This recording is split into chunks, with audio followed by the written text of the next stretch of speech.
telecast may not be reproduced, retransmitted, or used in any form without the authorized written consent of NASCAR Broadcasting. NASCAR would like to thank all of our loyal fans for your continued support, and we hope you enjoyed today's broadcast.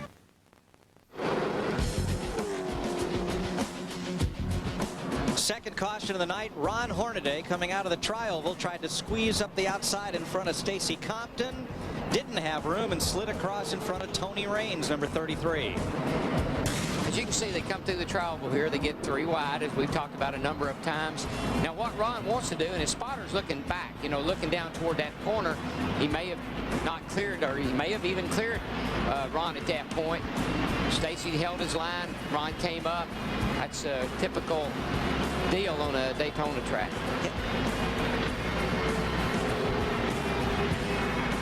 This car full of fuel and go the rest of the way. That's big. So let's race 3 abreast for second. Whoa, that's a 99, isn't it? Yeah, that's Michael. He's around. Straightens it out. Jay Sauter there, limping along. Caution is out. Yeah, I'm fine. I don't know what happened. Randy LaJoie brings him to the caution. What happened was, I believe they were going by the slow car, the 94 car. 94 with Jeff Spraker. He was not on the lead lap. I just pulled him behind us. And I'm sure Michael does. On lap 44:56 to go. Just remember, and here's a replay right here. We'll talk about that in a second.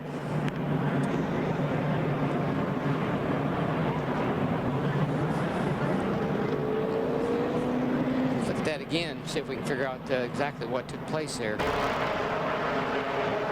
One car trailing the field and smoking profusely.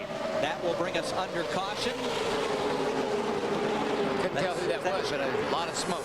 That's Chad Chaffin. He's been in and out of the garage.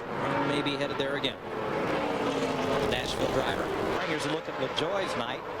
You see him at these junctures back at 10th place, and caution is out. Scott Wimmer is back on the lead lap, and the caution is for the 75 of Butch Miller. Well, Larry, this may be too little too late for Wimmer. I mean, he's got so few laps here to work his way back up to the front. He's back here in a lot of traffic. And little time to get there. 17 to go.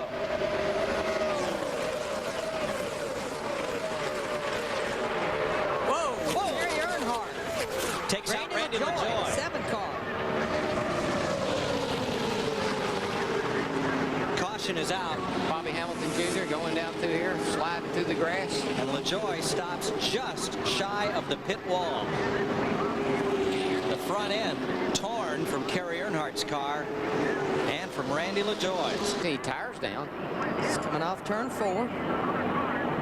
Randy LaJoie right behind him. Oh, he just got loose. Yeah, he overcorrected right got there. loose and came right into Randy LaJoie's car. Look at Riggs push his way through there and get damaged on the right front. Boy. Bobby Hamilton Jr. in the 25 car. He was trying to go down pit road, knowing those cars were going to come down. Nowhere for him to go.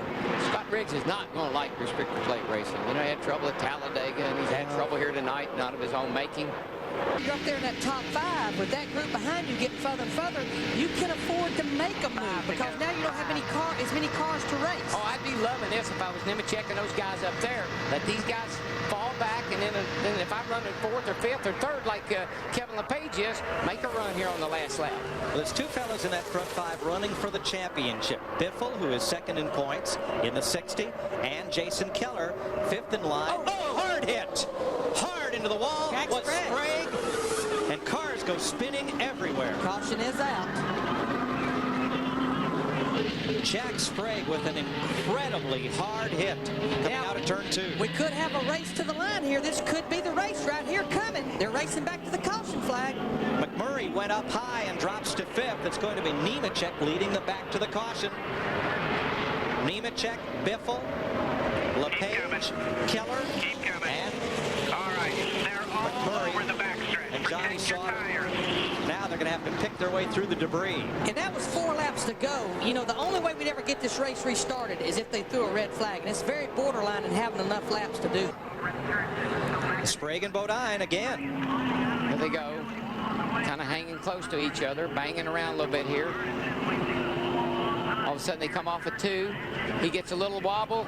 Sprague does, gets that arrow push, corrects for it. There goes Todd around, and here comes the rest of the field.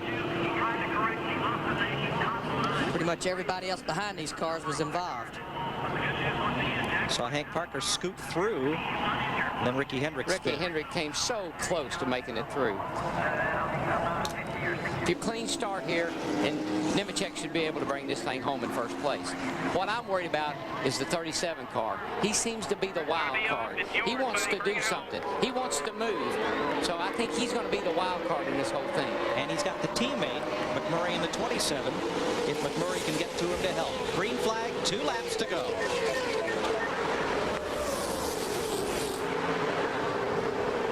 Joe Nemechek bringing him right around the bottom. He wants to keep it against that out-of-bounds line. If they're going to go around him, they're going to have to do it on the high side. Well, and to get a run on those guys, you got to fall back a little bit and let them get out there so you can draft up on them. Nose to tail like this, it's going to be hard to do anything.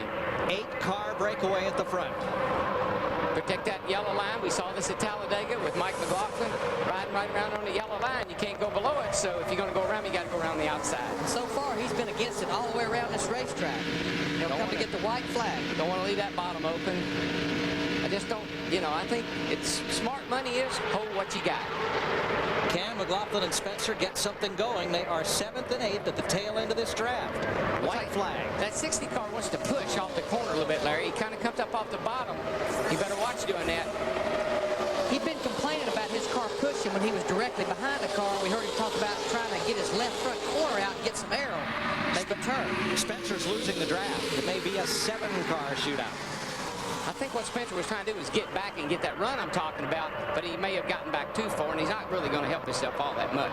Just as soon as Joe Nemechek came off turn 2, right to the bottom of the racetrack, right against that out-of-bounds line. And Nemechek, I mean, he's the man, and the only thing they can do is you saw Biffle fall back a little bit, trying to get a run on him.